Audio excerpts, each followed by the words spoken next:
Mas é muito bom estar aqui com os irmãos. E o Ailton me deu um tema chamado Insuficientes para Deus. Né? Insuficientes para Deus.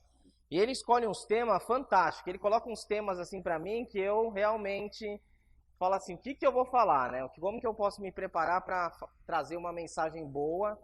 E é legal que esses temas, eu vou trazer para vocês, mas eu principalmente tento colocar eles em prática na minha vida, né?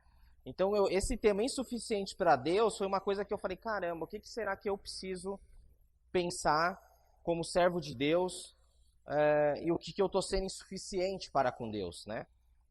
E aí eu vou começar algumas perguntas, quem lutou essa semana contra o pecado? Não precisa levantar a mão, faça uma reanálise. Quem lutou essa semana contra o pecado? Quem lutou essa semana contra o pecado? Quem perdeu a sua luta contra o pecado essa semana? Porque geralmente a gente gosta de falar muito de vitória, né? Realmente, nós temos muitas vitórias, mas e as derrotas? E por que quando perdemos a luta, né? Geralmente quando você perde essa luta contra o pecado, como que você sente? O pecado, de novo, reforçando, quando eu faço uma coisa que Deus não aprova. Eu estou fazendo algo que Deus não gostaria que eu fizesse. Como que você se sente com isso? Temos vergonha, né? Eu me sinto, aí tem tudo a ver com o tema, que aí eu comecei a refletir, eu me sinto insuficiente para com Deus quando eu peco. Eu me sinto insuficiente, está faltando alguma coisa. E temos vergonha de falar do nosso pecado, né? Nós temos muita vergonha de falar dos nossos pecados. Muitas vezes nossos pecados a gente quer que guardar as 7 chaves para que ninguém saiba o que a gente pensa ou o que a gente gostaria realmente de fazer, né? E aí tá o mal, né? Quando a gente esconde esse pecado. Mas a diferença de quando você pecou e você se sentiu insuficiente, você está fazendo agora. A diferença de que quando você errou, você pecou essa semana, e eu estou falando de mim, Rafael, quando eu errei, eu pequei, eu estou fazendo a diferença agora, porque eu estou aqui com os irmãos. Eu decidi, amém, eu decidi estar aqui com os irmãos, eu escolhi estar aqui com os irmãos, né? Mesmo tendo uma insuficiência, tendo um pecado, tendo uma dificuldade, eu decidi estar aqui hoje para louvar a Deus. Amém? Eu decidi estar aqui hoje para tomar a ceia do Senhor. E vocês também decidiram. Eu sei que os irmãos, né, também passaram por isso na semana, por alguma dificuldade.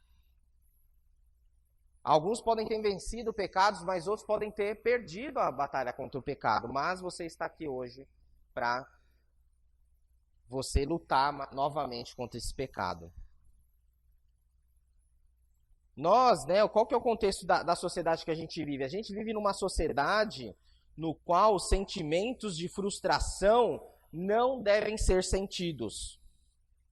Não devemos passar por situações ruins, né? A sociedade vende que você não pode ser infeliz. Até muitas vezes no meio evangélico a gente vê que vem aqui que você vai ser feliz, você vai ser rico, e eles dão toda uma gama de coisas que você nunca vai ter frustração, né? É incrível, porque Jesus teve várias. Ele teve várias. Teve com os discípulos, com os apóstolos, né? Ele teve com as pessoas, ele teve com os fariseus, que deveriam ser as pessoas que realmente deveriam seguir a palavra de Deus e não seguiam. A sociedade vende que a gente não pode ter frustração. A gente não pode errar. E até interessante que uma vez eu estava, né, a gente está com a Sara, né, que é a nossa filha, tem 3 anos, tá indo mais uma aí no forno, e a gente estava vendo, né, criação de crianças, e aí eu vi um psicólogo que é da educação infantil falando assim, deixa o seu filho se frustrar, comece a falar não para ele. Porque os pais hoje falam assim, não, vamos falar sim, tudo sim para a criança, e aí você vai ver que aquela criança acaba se tornando uma criança até mal educada. E ele fala assim, não, fala não. A criança tem que se frustrar. Ela tem que saber lidar com aquele sentimento, né? Vivemos numa sociedade que, né, que você não pode ter insuficiência de nada, você sempre tem que estar completão. Eu sempre tenho que estar com o melhor carro, eu tenho que sempre estar no melhor emprego, eu tenho que sempre estar com a melhor esposa. Mas isso está mudando. Isso, é importante que isso está mudando. Por que está mudando? Porque nós precisamos sentir que somos necessitados de Deus. Nós precisamos ter esse sentimento que nós somos necessitados de Deus. E se você fala em erro hoje em dia, eu vejo isso muito na empresa, se você começa a falar que eu errei, antes o pessoal tinha um medo de falar que errou, né? Puxa, o cara errou lá. Hoje não, hoje o pessoal está começando a falar assim, eu errei. Por quê? Porque quando eu admito que eu errei, eu consigo ver melhora. Quando eu vejo realmente o erro, eu vejo melhora. Quando eu fico tentando tampar o buraco, eu não consigo melhorar. E isso acontece também na nossa vida. E aí você vai falar assim, mas Rafael, né? Como que você, sendo o filho de Deus, você vai errar? Você vindo domingo a domingo aqui na igreja, eu esses dias fiz a conta da minha conversão, eu tô com mais de 20 anos de convertido. Amém. Mais de 20 anos de conversão. Eu completei 20 anos. Eu nunca errei na minha vida, eu nunca consegui. Eu venci todas as minhas batalhas contra o pecado. Se eu vim falar aqui na frente falar isso para vocês, irmãos, eu vou estar mentindo. Teve vezes que eu perdi. Mas, de novo, eu escolhi estar aqui com vocês hoje. Eu escolho vencer essa batalha. Tem muitos pecados meus que, glória a Deus, eu já botei de canto. Mas tem uns ainda que eu preciso trabalhar bastante. Salmo 103, versículo 10 e versículo 11, fala assim. Salmos 103, do versículo 10 ao versículo 11,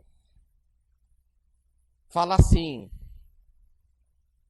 o Senhor não nos castiga como merecemos, nem nos paga de acordo com os nossos pecados e maldades. Assim como é grande a distância entre o céu e a terra, assim é grande o seu amor por aqueles que o temem. Amém? Que versículo mais lindo, né? O Senhor não castiga a gente como a gente merece. E glória a Deus por isso. E glória a Deus que Deus não nos castiga como a gente merece. Porque Ele tem tanto amor por nós, e eu espero que os irmãos saiam também com esse sentimento hoje. Deus ama muito vocês. Deus ama demais vocês. Porque está falando aqui, ó, assim como é grande a distância entre o céu e a terra, então olha o céu e a terra, olha a distância que tem. Assim é grande o seu amor por aqueles que o temem. Deus te ama. Amém? Amém? Amém. Isso aí, vão acordar. Deus ama vocês, né? E como é difícil quando a gente acaba sendo insuficiente para uma pessoa que a gente ama, não é verdade? É muito ruim quando a gente é insuficiente para as pessoas que a gente ama. Eu, às vezes, tenho minha filha está pequena, ela requer, às vezes, atenção. E agora, com essa pandemia, eu estou trabalhando em casa. E, às vezes, eu fico com o peso da consciência, que eu estou lá trabalhando, ela vem, ai, pai, vamos aqui, ó, boneca, joga a boneca lá no computador. E eu falo, não, filho, agora não dá. E eu fico me sentindo mal, às vezes, porque eu não estou sendo suficiente, né, às vezes, na minha avaliação com ela, porque eu amo ela. E a gente só vai sentir, a gente realmente sente o peso disso quando a gente sabe que tem alguém que nos ama. Então, sinta isso. Para você, o primeiro ponto é sinta que Deus te ama. E comece a refletir, será que eu estou sendo suficiente com Deus? Será que as minhas atitudes elas estão sendo suficientes para com Deus? Ou não, eu estou deixando alguma coisa a desejar? E aí é com vocês. A gente vai olhar uma história hoje, na verdade, dois apóstolos que tiveram um momento de insuficiência para com Deus. Vocês já ouviram falar de Pedro e Judas? Duas personalidades totalmente diferentes. duas personalidades totalmente diferentes. Um era mais eloquente, né? Um temperamento mais forte. Pedro era um temperamento forte. É o cara que mandava, cortava, ele não mandava, ele ia lá e cortava a orelha do cara, né? Se alguém quisesse fazer alguma coisa com Jesus. E o outro era uma pessoa ligada a finanças, o famoso Judas, né? O Judas e o Pedro, dois apóstolos de Deus. Aí a gente vai começar a analisar aqui, ó, dois apóstolos. Duas pessoas que viveram muito com Jesus, intensamente com Jesus. Estavam ali comendo junto com Jesus. Eles fizeram a Santa Ceia junto com Jesus. Eles viram os milagres que Jesus fez, os dois viram os milagres que Jesus fez. Os dois compartilharam do amor de Jesus também. Só que os dois tropeçaram. Os dois, em algum momento da vida deles, né, que a gente vai avaliar aqui, foram insuficientes para com Jesus. Judas traiu, né? Bem conhecidos, né? Bem conhecido Judas. E Pedro fez o quê? Pedro negou. E ele negou 3 vezes. Aí às vezes tem aquela pergunta, mas é pior trair ou pior negar, né? Qual que é o pior aí? É tudo ruim, né? É tudo a mesma porcaria, se a gente for pensar. Trair ou negar, é tudo ruim. Qual o pecado pior, né? A grande diferença não está no pecado que esses homens fizeram. Olha que interessante, a grande diferença não está no pecado que esses homens fizeram, mas sim nas escolhas que eles fizeram depois. Então, a insuficiência ali não foi naquela hora, eles foram insuficientes para com Deus, para com Jesus em determinado momento da vida deles. Mas qual que é a diferença? Os dois tiveram diferentes situações, né? Totalmente diferentes. Eles agiram de forma diferente. Por quê? Conforme a gente leu, né? Vamos voltar a ler lá, Lucas capítulo 22. Lucas capítulo 22, do versículo 54 ao versículo 62.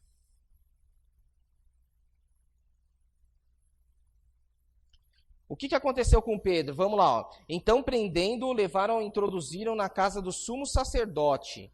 Lucas 22, 5, 4. Pedro seguia de longe. Ó. Pedro estava vendo de longe Jesus. E quando acenderam fogo no meio do pátio, juntos se assentaram e Pedro tomou lugar entre eles. Pedro viu, né? Pedro estava lá com as pessoas que estavam fazendo mal com Jesus, né? E aqui fala, entre mentes, uma criada vendo assentado perto do fogo, versículo 56, fitou e disse, este também estava com ele. Mas Pedro negava, dizendo, mulher, não conheço. Versículo 58, pouco depois, vendo outro, disse, também tu és dos tais. Pedro, porém, protestava, homem, não sou. E tendo passado cerca de 1 hora, o outro afirmava, dizendo, também este verdadeiramente estava com ele, porque também é galileu. Mas Pedro insistia, homem, não compreendo o que dizes. E logo estando ele ainda a falar, cantou o galo. Então voltou-se o Senhor, fixou os olhos em Pedro, e Pedro se lembrou da palavra do Senhor, como lhe dissera, hoje 3 vezes me negará, antes de cantar o galo. Então Pedro, saindo dali, chorou amargamente.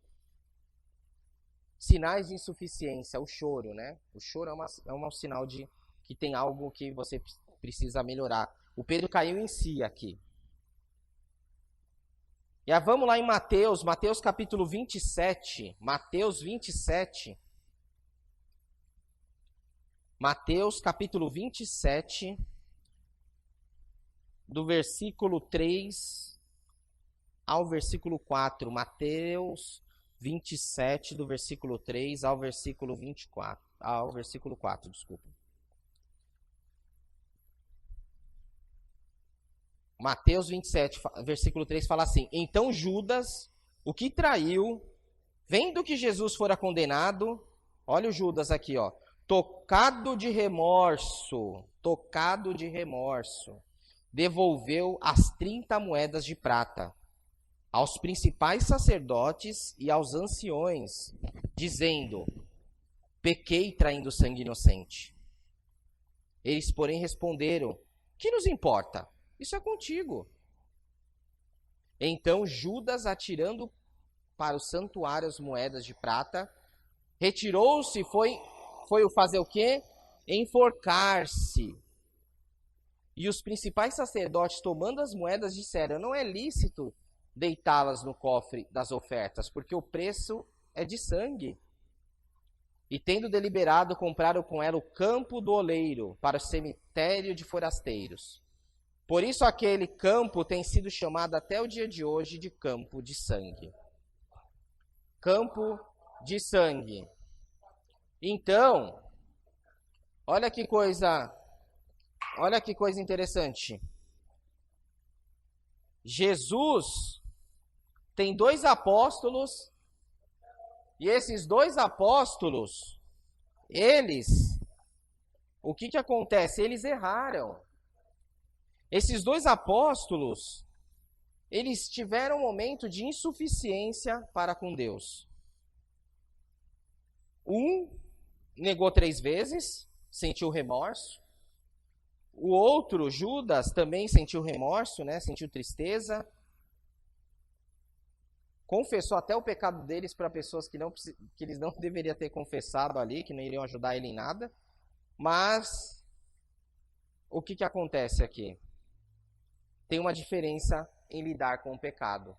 Tem uma diferença em lidar quando errou.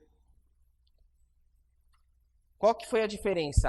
A primeira, gritante, Judas. Judas fez o quê? Se matou.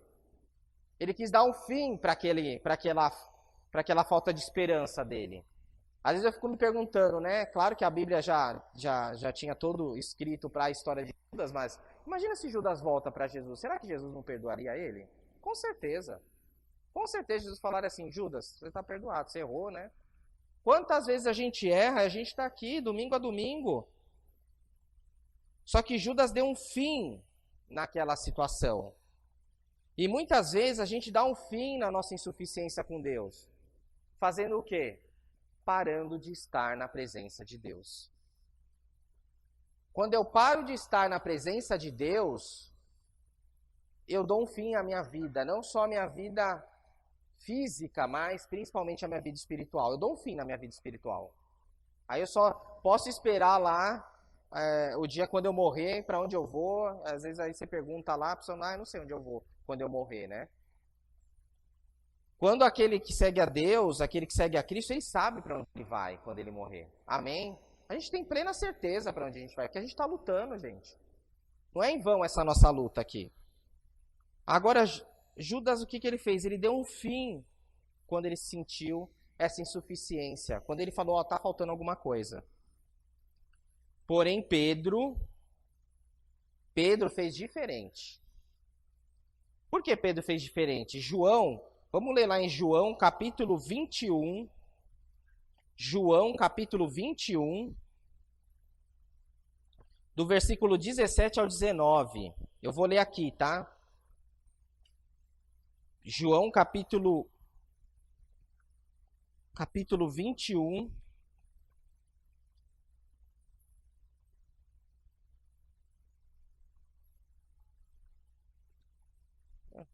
Isso mesmo. Tá diferente. João 17. João 21, versículo 17 fala assim, ó: Pela terceira vez Jesus lhe perguntou para quem? Para Pedro, ó, que é o Simão aqui, né? Filho de João, tu me amas? Pedro entristeceu-se por ele ter dito pela terceira vez: tu me amas? E respondeu-lhe: Senhor, tu sabes todas as coisas, tu sabes que eu te amo. Jesus lhe disse: apacenta as minhas ovelhas. Vamos ficar só no 17. Apacenta as minhas ovelhas. Jesus continuou. Pedro continuou com Jesus. Pedro teve a insuficiência, mas falou assim, eu vou tentar de novo. Eu não vou largar, eu vou tentar. E ele continuou. E olha que fantástico. Ele continuou e ele viu Jesus ressuscitado aqui. E Jesus fala ainda para ele, olha, você me ama? Igual o galo cantou 3 vezes, Jesus perguntou 3 vezes para ele, para ter certeza, né? E Pedro falou, eu amo o Senhor. Então ele falou, apacenta minhas ovelhas.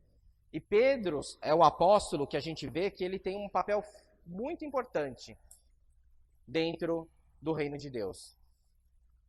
Ele é um apóstolo que ele trabalhou bastante para a igreja, permaneceu firme, morreu pela causa de Cristo.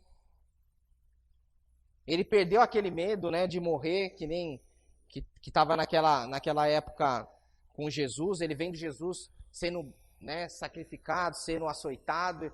Ele perdeu aquele medo, ele estava amando a causa. Ele ia morrer pela causa. Olha que a insuficiência do Pedro gerou para ele. Depois de ver as 2 escolhas, qual você quer se enquadrar? Depois de você ver essas 2 escolhas, que uma vez que errou, uma vez que foi insuficiente, qual que você escolhe para você? Por que eu estou falando isso? Porque a vida de um discípulo não é fácil. A vida de um discípulo não é fácil. Por quê? Porque a primeira coisa que Jesus pede para a gente é negar as nossas vontades. Como é difícil a gente negar nossas vontades, né? Mas Jesus fala, negar a si mesmo, né? A vida do discípulo não é fácil. Às vezes, quando eu estou estudando com as pessoas para batismo, eu falo bem a real sobre a vida de um discípulo. Né? Não é fácil. Eu, para o meu começo de conversão, quando eu decidi entregar minha vida a Cristo, meu pai não era a favor disso. Meu pai falou assim, não, você é muito novo ainda para tomar esse tipo de decisão. Né? Meu padrasto. Em compensação, minha mãe falou, não, se você tiver afim, vai, filho, né? E eu tive que fazer uma escolha. É difícil a gente fazer uma escolha, ainda mais por um pai nosso, né? Que é um pai, né? É muito difícil, um pai de sangue, a gente às vezes nega, fala assim, pô, pai, eu quero entregar minha vida a Cristo. E ele falava, não, acho que você é muito novo, acho que não é bom você fazer isso ainda. Você vai perder muito da sua vida. Pelo contrário, eu ganhei muito, né? Mas eu tive que tomar uma decisão e foi difícil. Quantas decisões difíceis nós vamos ter que tomar para seguir a Jesus Cristo? E é interessante que você acaba sendo, quando você toma uma decisão que é para o reino de Deus, você acaba se sentindo suficiente para com Deus, né? Você fica, opa, Deus, estou tentando fazer o melhor meu aí, né? Mas se você errar e se você pecar, lembre, Jesus está aqui. Jesus, né? Leve Jesus para o seu meio e produza frutos de arrependimento. Aí é um outro ponto que eu gostaria de entrar. A gente não pode viver com essa vida de insuficiência para com Deus. A minha vida não pode ser uma vida mediana para com Deus. Porque Deus nos ama. E quando a gente ama alguém, a gente quer o melhor para aquela pessoa, né? Eu amo muito a minha filha, eu quero o melhor para ela. Eu planejo um monte de coisa para ela. Se ela vai seguir, eu não sei, mas eu planejo, porque eu amo bastante ela. E Deus ama muito a gente, Ele planeja muitas coisas para nós. Só que nós precisamos deixar Deus trabalhar em nossas vidas. Amém? De novo, é Ele que perdoa todas as tuas iniquidades e que sara todas as suas enfermidades. Salmos fala, né? Salmo 103, 3. Opa, estourei um pouquinho o tempo aqui. Não precisava fazer o bracinho não, tá? Lucas fala assim, ó, lembre do lado de Jesus, porque Lucas, lá em Lucas 5, do 20 ao 24, depois se vocês quiserem olhar, Lucas 5, do 20 ao 24, fala a história do paralítico. E sabe o que Jesus fala para o fariseu lá na época? Ele fala assim, no versículo 24, mas isto é para que todos vocês saibam que o Filho do Homem tem o quê? Autoridade sobre a terra para perdoar pecados. Amém? O Cristo que a gente segue, ele tem autoridade para te libertar desse pecado que você tem. Não se sinta mais insuficiente para com Deus. Leve o seu pecado até Deus. Por quê? Porque Hebreus, do 10 ao 26, Hebreus 10, do 26 ao 27, fala uma coisa que eu morro de medo, gente. Eu morro de medo, eu temo. Por quê? Eu sempre faço umas autoanálises para ver o que está me pegando como pecado. Porque a Bíblia fala assim, porque se continuarmos a pecar de propósito, estou usando uma versão até mais fácil de entendimento aqui, tá? Que é a NTLH, fala assim, ó, porque se continuarmos a pecar de propósito, depois de termos recebido o conhecimento da verdade, já não resta sacrifício pelos pecados de Cristo. Pelo contrário, resta apenas uma terrível expectativa de juízo e fogo. Se eu continuar a pecar, eu vendo a minha insuficiência, que todo mundo tem, tá? Depois você sente a sua cabeça no seu travesseiro e veja o que pega em você, qual a insuficiência que talvez nós tenhamos para com Deus. Eu faço essa análise e peço para os irmãos fazerem também, que é muito sadia. Limpa esse pecado. Porque se você sabe que é pecado e você continua pecando, você continua nessa vida de insuficiência, o sacrifício de Jesus já não basta. E se o sacrifício de Jesus já não basta, qual que é a minha expectativa? Ir para um lugar ruim. E não é só um lugar ruim, né? Eu vou ter uma morte física, né? Uma morte física e pior, uma morte espiritual. Porque a pior de todas é a morte espiritual, gente. Por que eu falo a morte espiritual? Porque às vezes é muito... não que eu goste de ir em velório, tá? Mas você pega uma diferença de uma pessoa que está em Cristo e pega uma diferença de uma pessoa que não está em Cristo. Esses dias, né, teve um falecimento na minha família e infelizmente eles não seguiam a Cristo. Era um desespero. Era um desespero. Era um choro pra cá, um grito pra lá, me leva junto com o caixão, não sei o quê. Eu vou pular junto aí. Calma, né? Quando você vê o cristão, o discípulo, a gente vai tranquilo, a gente vai sentir saudade, porque isso faz parte, né? O luto faz parte. Mas a gente vai com mais tranquilidade, porque eu vou ver ele no reino de Deus. Porque uma hora chega, né? Eu acho que esse ano de Covid, até me pediram para pregar no Butantã, a última pregação do ano lá, tava pensando como não falar nesse assunto, né? É um assunto que eu acho que chamou a pessoa, né? Chamou as pessoas para pensar, olha, a vida, ela tem um começo e ela tem um fim. E para onde que eu vou, né? Conclusão. Deus oferece-nos o perdão para nós. Devemos voltar para Ele, não fuja. Trabalhe as suas insuficiências para com Deus. O que você acha que não está legal na sua vida como discípulo, como cristão, né, como servo de Deus? O que não está legal? Trabalhe isso, né? Qual vai ser a sua escolha? Você vai escolher, né? Qual que vai ser a sua escolha? E eu espero que eu possa contar que todos os irmãos vão estar aqui domingo que vem aqui. Amém? Não faça uma escolha igual de Judas, que simplesmente esqueceu Cristo e tentou fugir do problema se matando. E ele matou não só ele fisicamente, mas ele matou ele espiritualmente, né? Vamos agir igual a Pedro, que mesmo errando, negando 3 vezes, gente, 3 vezes, ele deu a volta por cima e cumpriu o seu papel no reino de Deus. Amém? Amém.